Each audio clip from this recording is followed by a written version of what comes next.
So I'm back with another one. I be trying to do them on different days. Supposed to try to do one every day. But God is so good and things have been just, so I've been a little busy with other things. I've been doing them, just haven't been able to get them out because the research is what it is. But I'm going to get into this one because then I got this one and then one more. And that way, if I'm running around, at least I have them up. And then until I can get some time to do some more, then I can. But it's not that I'm not studying every day because I am. It's just actually getting them out, meaning putting them up here. But I thank you, Lord, anyway, for all the stuff that is. Oh, God is so good anyway. So I'm going to go into this next one. We're in 78, Psalm 78 again. But we're in the 21 through 33. So I'm going to go ahead and I'm going to read that because that we left off at the 21st verse. Remember, these are the Ephraimites. Actually, these people are modern day Palestine or Palestinians because when I looked it up, that's what it said. But anyway, I'm going to go into this. Okay. So I'm going to read from the 21st verse. Therefore, when the Lord heard, he was full of wrath. Excuse me. A fire was kindled against Jacob. His anger rose against Israel, which is, remember, Jacob was Jacob before he changed his name to Israel. And because they did not believe in God and did not trust his saving power. Yet he commanded the skies above and opened the doors of heaven and rained down on them manna to eat and gave them the grain of heaven. Man ate of the bread of the angels. He sent them food in abundance. He caused the east wind to blow in the heavens, and by his power he led out of the south wind. He rained meat on them like dust, winged birds like the sand of the seas. He let them fall into the midst of their camp all around their dwellings. And they ate and they were filled. For he gave them what they craved, but before they had satisfied their cravings, while the food was still in their mouths, the anger of God arose against them, and he killed the strongest of them and laid low the young men of Israel. In spite of all this, they still sinned. Despite his wonders, they did not believe. So he made their days vanish like a breath and their years in terror. When he killed them, they sought him. They repented and sought God earnestly.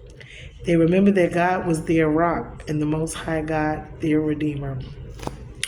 I'm going to stop right there because, honey, there is a lot to be said about this situation. Remember, these are descendants of Jacob.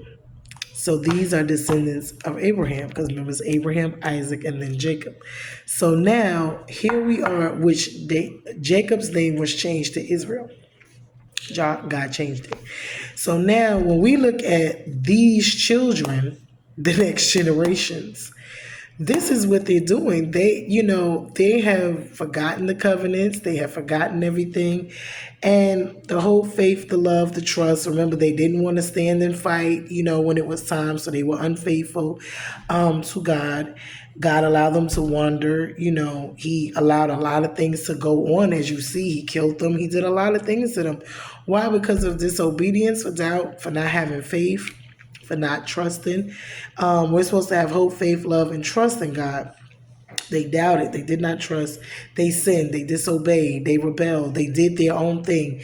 They did not think about the covenant. They did not think about all of the things that happened before. And this is why, this is so, detrimental. And it's like, it's really terrible when stuff like this is actually, going on. And so God had to really, look at them and just really, but then when we look at these type of things as well, because a lot of times, like I was saying before, we have Stockholm Syndrome.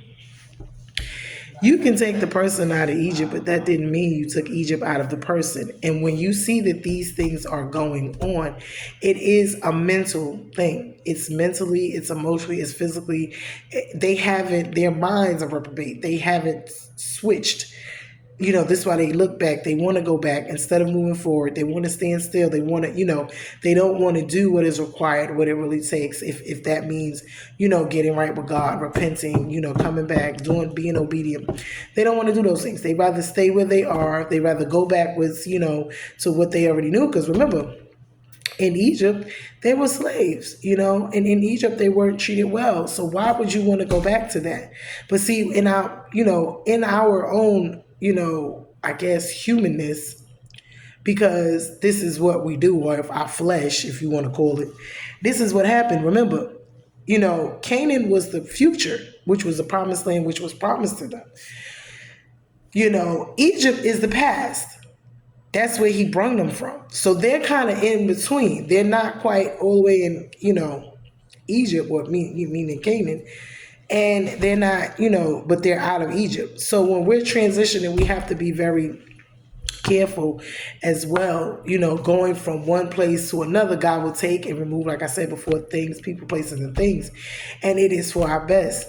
But we have to let go. And that's more than just, physical. It's mentally, it's emotionally, it's physically. And it's like a death that you have to go through in all of these areas to move forward, whether you move it from another state, or, if the relationships are not there, or the jobs, whatever it may be, your children, your spouse, career, finances, whatever it is that is going on, we have to sit down and we have to really think about, well, Lord, okay, you're moving me forward. It's not a comfortable place. It's not what I like. It's not where I want to be, because this is the turning. This is the churning, the breaking of the ground, the turning of the soil. Right. Why? To break that up, to do something different, to plant something new, so something new can start and grow. Outside of that, you can't have Canaan without dying to Egypt. You just certain things you just gotta die to and let it go. And we have a hard time with that. And it's, where we all have been in this place, in one shape or fashion or form or another in our lives. It's just a part of, who we are. But this is a learning, once again, experience to us, to see that we have to leave those things behind. We have to let go. We have to mourn them. We have to deal with it and then bury it and go on. Because without doing that and only looking back for the lesson, meaning to be thankful and grateful, not to do it again, but not to be wanting to go back there and stay there and relive it and do it. No, we're not doing that. So God did discipline them. And this is the sad part. A lot of them died. A lot went on. And this is the other side of God, that the rod of correction. When we are disobedient, when we get out of line, when we do not do what he wants us to do, when we doubt, when we have faith, when we're not faithful, and then we're angry and upset, but it's our own fault that we ended up in certain situations. Either he'll allow you to deal with it and sit there, or and just leave you there for a while to, until you get it together. Or, sometimes, it just depends on what, he wants out of it, depending on, he waiting on you to do something, to come back to him, to reconcile, and this is what we got to be thinking to ourselves, or what is it I need to do to fix this situation? Because I'm already in it. I'm stuck, but I got to figure out how to fix it with God so that he can help me get out of it. Not only help me, but bless me, instead of me being angry, bitter, and always hateful, or whatever you want to call it. So these are the things that we struggle with in our lives. And this is all of us, like I said, as a whole. I just thank God that he's so patient. He does discipline us, though, but he's patient. He's faithful. He's not like man. He will allow us to be there, but he will eventually come and get us out of our crap if and when we decide we want to, get it together and get it right, which is a wonderful, beautiful thing. This is why you cannot have a love, honey. Nobody will love you like God. I'm just going to tell you that. People will throw you away, throw you to the wolves, whether you upright, did it all right, or you didn't. Whether you was in between and out. Folks will walk away, they will leave you alone, and they will not tolerate you in all your foolishness, but they will expect you to tolerate them in all it is. They will not fight for you. You see how they didn't fight for God. God has fought for them over and over again. Their walk, their everything, You know, when you see that God is in your life and He's really, and we all have been this way, get what we want, but we have to stop this cycle, this pattern, to really love God for Him, not just for what He can give us, what He can do for us, and be trying to pimp Him out like a tool out of hole. And this is just not gonna work. Me, gimme. He gave them everything, did everything, and they still weren't happy. They still weren't satisfied. They still wouldn't do right. And when it was time to go through some stuff and deal with some stuff and fight, they didn't want to fight.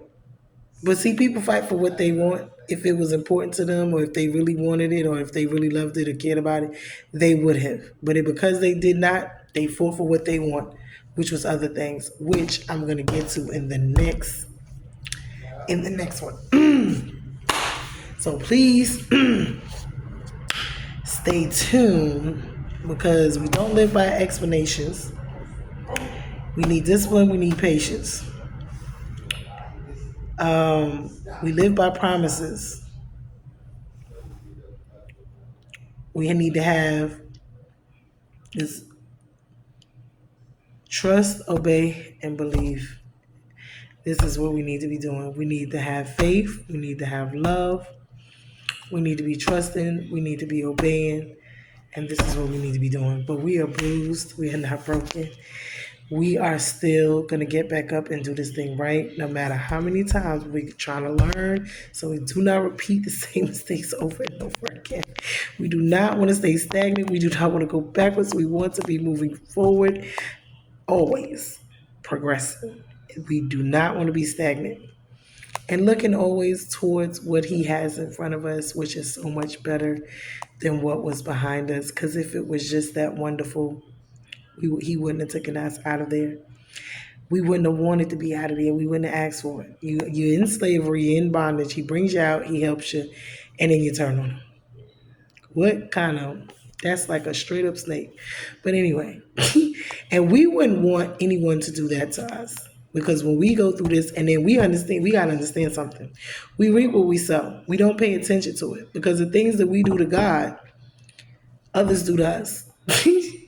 And then we get mad about it. And we don't even see it. We don't, oh, we mad because such and such did this. That one did that. But you forgot about the person years ago that you did like that too. It just took a little time to come back. You forgot. That don't mean it didn't happen. You sowed that seed, and it's going to reap. It may not be today or tomorrow, but it's coming back. And it always come back more to what you planted. But we are bruised and not broken. We're going to pay attention. We're going to stop being hard-headed, getting whooped. We're going to learn, and we're going to move forward in Jesus' name. Because I don't know about you, but I'm tired of being whooped. I'm tired of going through things. I'm tired of my life being in such an uproar. I'm trying to figure this thing out. I want to make my latter days greater than the former, like He said in the Word. And this is where we need to be, honey.